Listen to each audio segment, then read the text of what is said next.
Hello friends, welcome back to my channel physics official. Friends, आज की इस video में हम बात करेंगे कूलॉम्स लॉ के बारे में। कूलॉम्स लॉ आपको 10th क्लास में, 12th क्लास में, इनफैक्ट बीएससी में भी पढ़ने को मिलेगा। ठीक है, और चलिए हम शुरू करते हैं और देखते हैं कि कूलॉम्स लॉ आखिर होता क्या है। कूलॉम्स लॉ, जब एक आवेश को दूसरे आवेश के पास रखा जाता है तो उनके मध्य आकर्षण या प्रतिकर्षण बल कार्य करता है, जिसे स्थिरवैद्युत बल या कूलॉम्स बल कहते हैं। अब समझने वाली बात यह है कि ये आकर्षण बल और प्रतिकर्षण बल इस नियम में आया है कि आकर्षण बल और प्रतिकर्षण बल। आखिर हम ये जानेंगे सबसे पहले कि आकर्षण बल क्या होता है और प्रतिकर्षण बल क्या होता है। कोई भी एक ऐसी वस्तु जो दूसरी वस्तु को अपनी तरफ आकर्षित करे उसे हम क्या कहते हैं? आकर्षण बल। ठीक है, जैसे कि कोई चुम्बक है, ठीक है, उसे हम लोहे के पास लेके जाते हैं तो वो अपनी तरफ आकर्षित करती है। ठीक है, लोहा चुम्बक की तरफ आकर्षित होता है, चुम्बक उसे चिपक जाती है, इसीलिए उसे क्या कहते हैं हम? आकर्षण बल। और प्रतिकर्षण बल क्या होता है? यदि कोई भी एक वस्तु दूसरी वस्तु से दूर जाती है, उसको वह दूर करती है, ठीक है, उसे हम प्रतिकर्षण बल कहते हैं। जैसे कि हम देखते हैं, मान लीजिए ये कोई चुम्बक है एक, ठीक है, मान लीजिए ये कोई एक चुम्बक है। अब हम इस चुम्बक को दो टुकड़ों में बांट देते हैं। ये हमने इस तरह से चुम्बक को दो टुकड़ों में बांट दिया। ठीक है, ये हमने दो टुकड़ों में बांट दिया चम्मच को। अब हम इसी चुम्बक को उलट देते हैं, मतलब इस चुम्बक को हम इस तरह से पलट देते हैं। ठीक है, अब हम देखेंगे ये हमने एक दूसरे को पलट दिया। ये तोड़ने के बाद ये चुम्बक एक दूसरे को अपनी तरफ आकर्षित कर दी। ठीक है, तो यह क्या हो गया? हमारा आकर्षण बल। ठीक है, क्या हो गया यहाँ? हमारा आकर्षण बल। अब ये उल्टी हो गई, अब ये एक दूसरे को दूर भेजेंगी, तो यहाँ क्या हो गया? हमारा प्रतिकर्षण बल। ठीक है, ये हो गया हमारा प्रतिकर्षण बल। अब आकर्षण बल हमारे समझ में आ गया, प्रतिकर्षण बल हमारे समझ में आ गया। अब देखते हैं, जो भी एक आवेश का मतलब होता है क्यू, जिसे हम किसे लिखते हैं? क्यू से। जब एक आवेश को दूसरे आवेश के पास रखा जाता है, कोई भी एक आवेश हो उसे दूसरे आवेश में, मतलब कि जैसे देखो Q1 है और Q2 है, हम इन दोनों आवेश को अपने पास रखते हैं, एक दूसरे के पास रखते हैं। या तो इसमें कोई आकर्षण बल होगा या इसमें प्रतिकर्षण बल होगा। यदि इन दोनों के बीच में आकर्षण बल या प्रतिकर्षण बल होता है तो वहाँ पे क्या होता है? उसे कहते हैं हम कूलॉम्स बल, के इनके बीच में एक कूलॉम्स बल लग रहा है। ठीक है, अब हम इसका सत्यापन देखेंगे कि कूलॉम्स लॉ का हमें सत्यापन कैसे हुआ, सूत्र का सत्यापन कैसे हुआ। ठीक है, अब देखेंगे कूलॉम्स लॉ के अनुसार।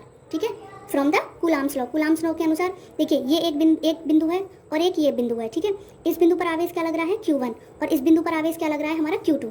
ठीक है, इन दोनों बिंदुओं के बीच की दूरी कितनी है? हमारी R। इन दोनों के बीच की दूरी क्या है? R। ठीक है, कूलॉम्स के नियम के अनुसार हमारा जो कूलॉम्स का नियम है वो हमसे ये कहता है कि जो बल है, जो कोई भी बल है, वो व्युत्क्रमानुपाती होता है आवेशों के गुणनफल के। ठीक है, आवेश कौन से हमारे लग रहे हैं? Q1 आवेश लग रहा है और Q2 आवेश लग रहा है। कूलॉम्स नियम के अनुसार जो बल लग रहा है हमारा, वो दोनों आवेशों के गुणनफल के व्युत्क्रमानुपाती होता है। व्युत्क्रमानुपाती को हम समानुपाती भी कहते हैं और इंग्लिश में इसे प्रोपोर्शनल भी कहते हैं। हम इसको क्या कर लेंगे? इक्वेशन फर्स्ट मान लेंगे। ठीक है, ये सत्यापन है इसका। ठीक है, अब दूसरा हम देखते हैं, जो बल है कूलॉम्स नियम के अनुसार जो बल लग रहा है वो व्युत्क्रमानुपाती होता है। ठीक है, क्या होता है? व्युत्क्रमानुपाती। किसके होता है व्युत्क्रमानुपाती? बीच की दूरी के व्युत्क्रमानुपाती होते हैं। और बीच की दूरी हमारी कितनी है? R। बीच की दूरी के वर्ग के व्युत्क्रमानुपाती होता है। ठीक है, ये हो गया। इसको हमने मान लिया समीकरण 2। ठीक है, तब समीकरण 1 व 2 के अनुसार 2 को मिलाने पर, ठीक है, अब जब हम इन दोनों समीकरण को मिलाते हैं तो हमें क्या मिलता है? ठीक है, दोनों समीकरण को मिलाया तो हमें मिलता है कि जो बल है वो प्रोपोर्शनल होता है किसके? Q1 Q2 आवेशों के गुणनफल के और बीच की दूरी के वर्ग के व्युत्क्रमानुपाती होता है। ठीक है, यही हो गया हमारा। तो ये क्या हुआ हमारा? ये हुआ कूलॉम्स का सूत्र। ठीक है, ये क्या हुआ हमारा? कूलॉम्स का सूत्र। अब देखिए, अगर हम इस प्रोपोर्शनल को हटाते हैं, ठीक है, प्रोपोर्शनल को हटाने के लिए यहाँ पे हमने क्या कांस्टेंट लिया? K। तो ये क्या हो गया? Q1 Q2 upon R²। ठीक है, ये हमारा हुआ कूलॉम्स नियम। अब यहाँ पे यहाँ पे जो K है वो हमारा होता है इलेक्ट्रोस्टैटिक कांस्टेंट।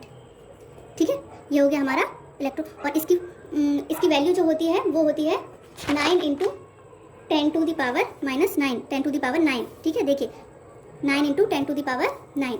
ठीक है, Ga जो होता है निर्वात आई अथवा वायु में रखे दो आवेशों के बीच लगने वाला बल होता है ये। अब इसकी जो वैल्यू है ये हमने इसकी जगह रख दी है हमने, ये आ गया। हाँ, इसको भी हम क्या कह सकते हैं?